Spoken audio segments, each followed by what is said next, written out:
Réglage du micro. C'est mieux? Bon, on va rester comme ça. Alors, nous ouvrons nos Bibles dans Matthieu 5.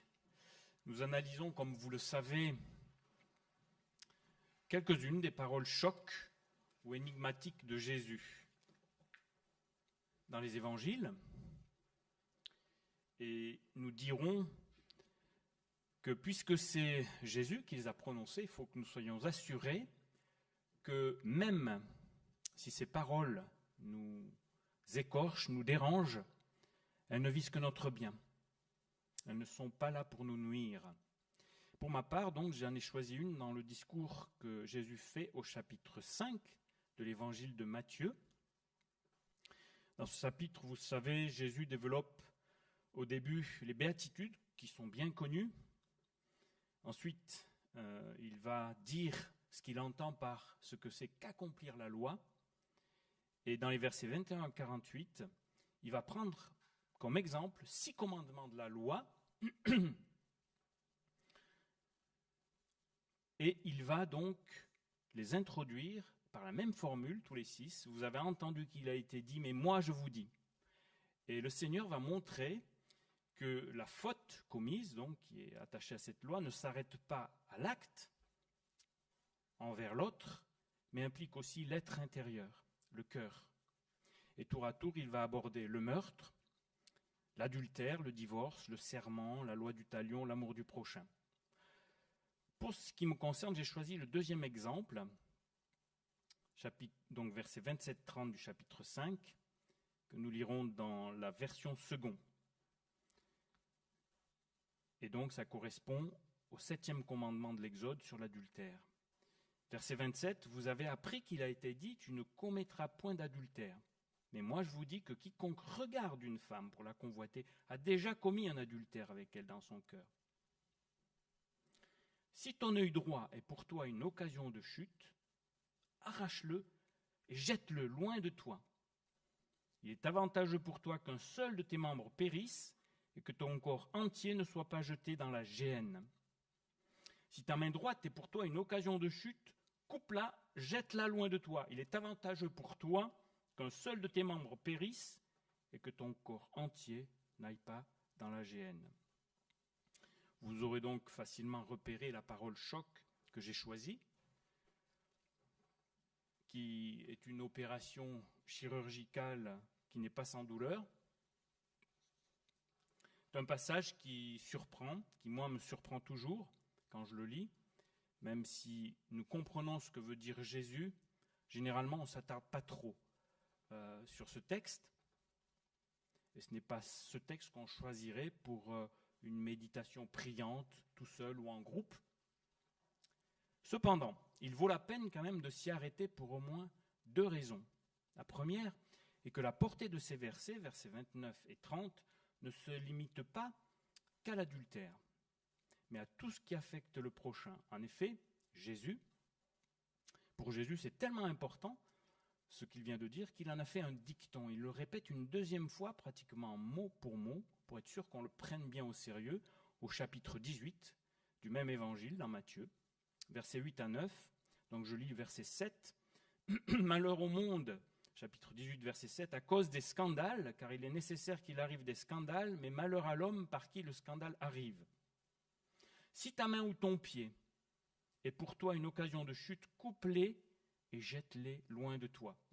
Mieux vaut pour toi entrer dans la vie boiteux ou manchot que d'avoir 2 pieds ou 2 mains et d'être jeté dans le feu éternel. Et si ton œil est pour toi une occasion de chute, arrache-le et jette-le loin de toi. Mieux vaut pour toi entrer dans la vie n'ayant qu'un œil que d'avoir 2 yeux et d'être jeté dans le feu de la géhenne. » La deuxième raison pourquoi c'est important finalement qu'on s'y arrête, c'est que Jésus adresse ce dicton, cette parole, dans les 2 situations à ses disciples. On le voit au verset 1 de chapitre 18. En ce moment, les disciples s'approchèrent de Jésus et dirent « Qui donc est le plus grand dans le royaume des cieux ?» Et donc, dans le chapitre 5, Au verset 1, pareil, voyant la foule, Jésus monta sur la montagne. Après qu'il se fut assis, ses disciples s'approchèrent de lui. Ayant ouvert la bouche, il les enseigna, etc. Donc voilà, ça s'adresse aux disciples. Et si nous nous disons disciples, nous-mêmes de Jésus-Christ, nous sommes donc extrêmement concernés par ce dicton de Jésus. Autant les béatitudes nous sont destinées, autant ces paroles choquent aussi. Elles sont pour nous, ce sont les mêmes auditeurs à qui Jésus s'adresse. Alors, on préfère peut-être afficher dans sa chambre, effectivement, « Heureux les doux, car ils hériteront le royaume », plutôt que « Coupez-vous un membre », plutôt que d'être jeté dans la géhenne. Alors, cette parole de Jésus, comment est-ce qu'on la perçoit? Comment est-ce que vous percevez ce scénario-là? Cette parole, elle présente plusieurs difficultés. D'abord, nous savons, on l'a dit, que les intentions de Jésus à notre égard sont bonnes, forcément. Malgré tout, la manière de communiquer du Seigneur peut surprendre. Il y a une certaine violence dans ses propos. Si on le prend au pied de la lettre, c'est ni plus ni moins que de l'automutilation. Un jeune Américain, en 2003, a gardé le bras coincé sous un bloc de pierre de 500 kilos pendant 5 jours. Il en est sorti vivant en s'amputant lui-même au moyen d'un couteau de poche. C'était une question de vie ou de mort. Alors pourquoi Jésus s'exprime ainsi? Pourquoi sacrifier un membre pour que le corps entier soit épargné?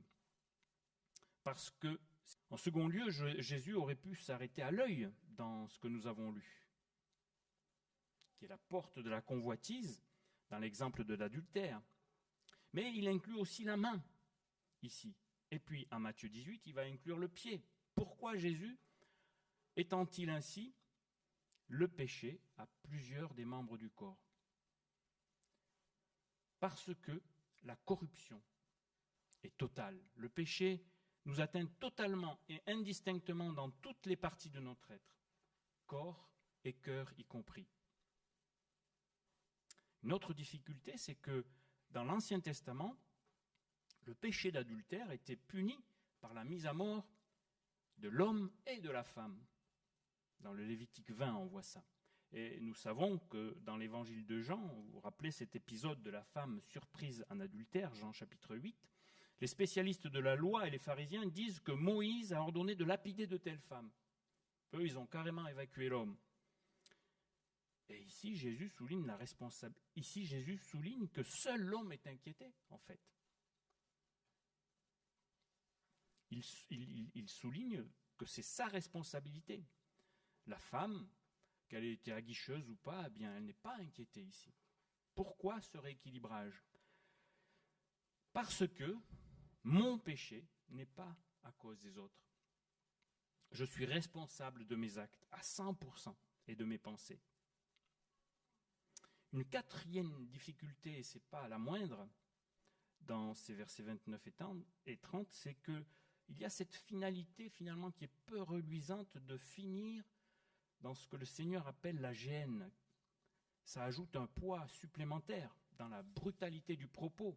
Qu'est-ce que c'est que ce lieu de châtiment? Dans le Nouveau Testament, il y a 12 références, 12 à la géhenne.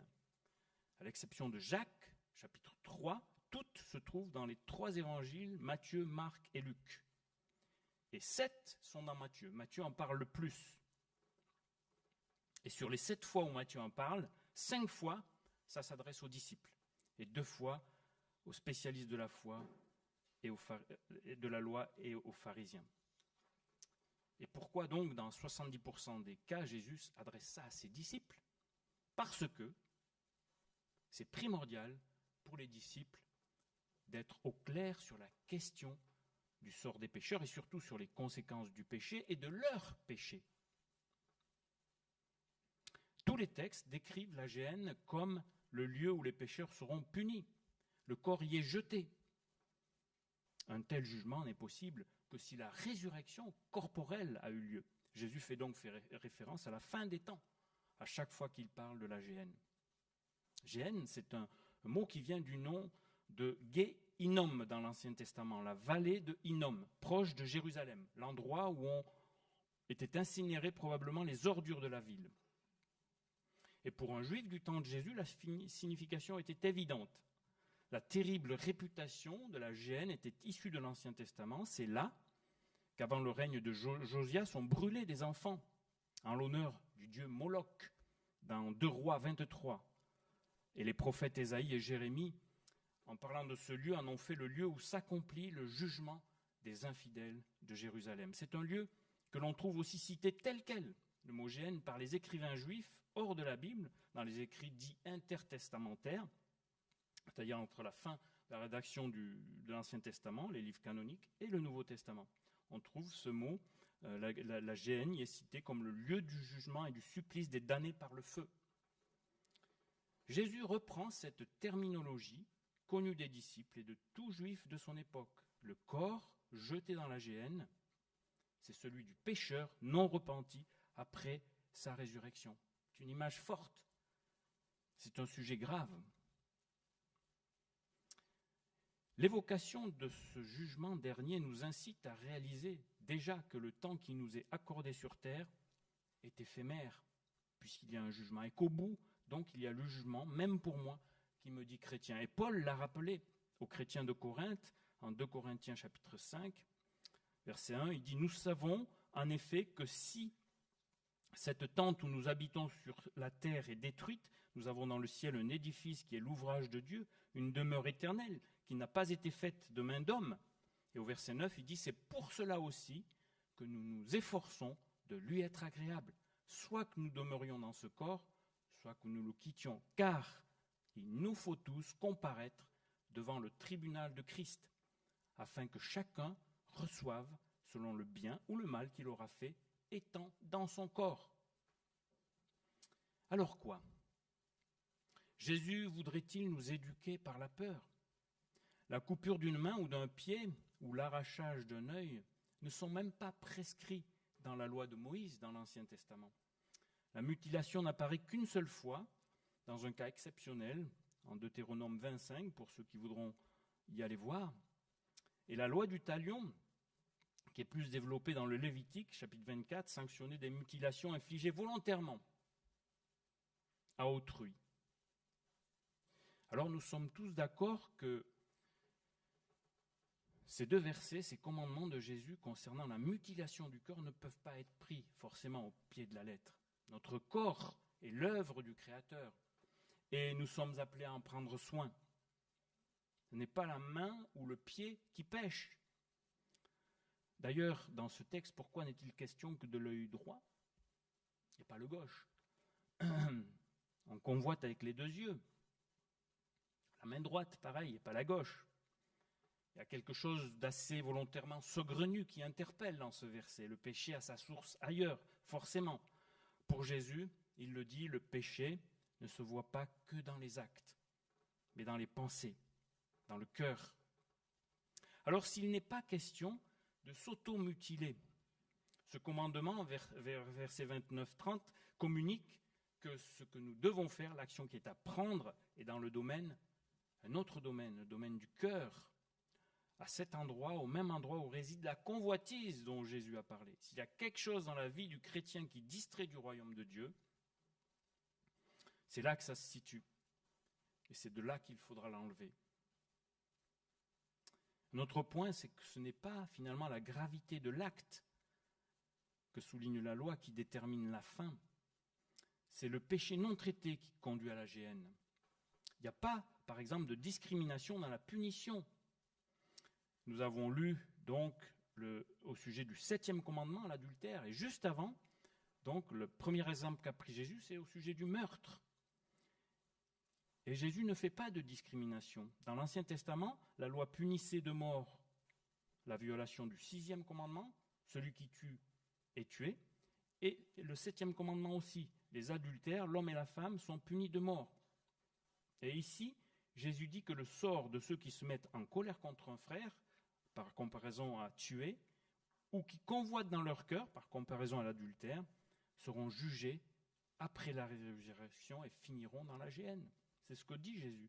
Ce n'est pas la gravité de l'acte qui détermine la fin, c'est le péché qui n'a pas été traité, qui conduit à la géhenne. et les verbes que nous avons de jeter au loin, la main que l'on a coupée, l'œil que l'on a arraché, se débarrasser de ce membre pécheur suggère que Jésus a en horreur le péché et voudrait que nous ayons aussi en horreur le péché, comme le Dieu 3 fois saint l'a en horreur. La pédagogie de la loi, c'est celle de la peur. Fais ceci et tu vivras. Désobéis et tu périras. Et Jésus la reformule dans un dicton qui nous heurte. Hors de Jésus, nous le savons, il n'y a pas de seconde chance. Le problème doit être réglé avant que nous mourions. Nous le savons aussi, pour éviter qu'il ne soit traité au jour du jugement, de la géhenne. Couper un membre, c'est le mettre à mort. Le seul moyen pour la loi d'arrêter le péché, c'est de mettre à mort le pécheur. C'est cela ce que dit Jésus avec l'image de la géhenne. Et de couper un membre. La loi, comme seul moyen d'arrêter le péché, conduit à un lieu qui met fin à la possibilité de pécher avec son corps. Alors cette impossibilité à réaliser les paroles de Jésus fait ressortir que lui seul a été et sera capable de répondre aux exigences de la loi.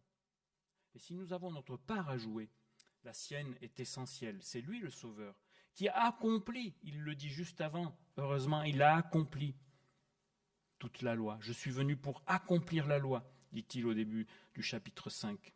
Et il nous revêt de sa justice. Il a fait ce qu'il a fait pour nous sauver.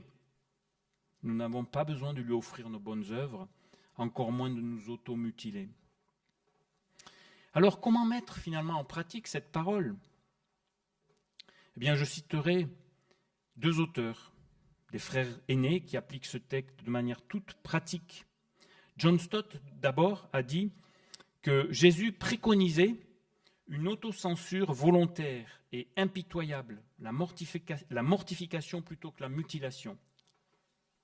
Or, mourir, c'est-à-dire prendre sa croix pour suivre le Christ, engage le croyant à rejeter des pratiques pécheresses au point d'en arriver à mourir au péché ou à le faire mourir. Il cite Romains 8, Galates 5, Colossiens 3. C'est dans ces textes où il est dit « Faites donc mourir les membres qui sont sur la terre, l'impudicité, l'impureté, les passions, les mauvais désirs et la cupidité qui est une idolâtrie. » Comme le dira aussi Paul dans Romains 6, 8. Nous sommes morts au péché, mais il faut faire mourir. De manière générale, continue John Stott, pour chacun d'entre nous, l'important est de ne pas donner accès au péché dans nos vies. La tactique consiste à placer des sentinelles pour nous avertir. C'est une possibilité. Et il termine en disant, pour certains, l'obéissance à ce commandement peut signifier des choix draconiens, peut-être éliminer un certain nombre de choses à première vue inoffensives, mais qui pourraient facilement éveiller la tentation. Lecture, spectacle ou lieu public, au risque de passer pour des béotiens incultes et étroits d'esprit. Jésus s'exprime, on ne peut plus clairement à ce sujet. Mieux vaut perdre un membre et vivre infirme que garder son corps intact et aller en enfer. Mieux vaut renoncer à certaines expériences qu'offre cette vie et entrer dans la vie véritable. Cet enseignement repose sur le fait que l'éternité est plus importante que le temps présent. Et pour terminer, je cite Émile Nicole qui parle d'une attitude spirituelle responsable. Il dit ceci, « L'œuvre de la grâce de Dieu, qui seul nous pardonne, nous sauve, nous sanctifie, ne nous dispense pas d'une attitude responsable, énergique, d'une véritable lutte contre le péché. L'image du chrétien mutilé, mais sauvé, nous montre quelle peut être l'ardeur de cette lutte et prévient toute association abusive entre la grâce et la facilité. La grâce de Dieu n'a pas pour objet de nous éviter les résolutions difficiles, les sacrifices, les amputations, mais de les rendre possibles. » Jésus évoque chaque fois le feu éternel pour me rappeler que l'horizon de mon existence n'est pas l'avantage immédiat, mon épanouissement actuel, mais un sort éternel. Et en vue de cette échéance-là, il y a des renoncements, des sacrifices qui s'imposent, qui deviennent raisonnables, avantageux. Il y a une façon bien cavalière de vivre la vie chrétienne en considérant comme résolu, une fois pour toutes, le problème de l'avenir éternel, de sorte que l'on peut concentrer toute son attention sur les avantages présents.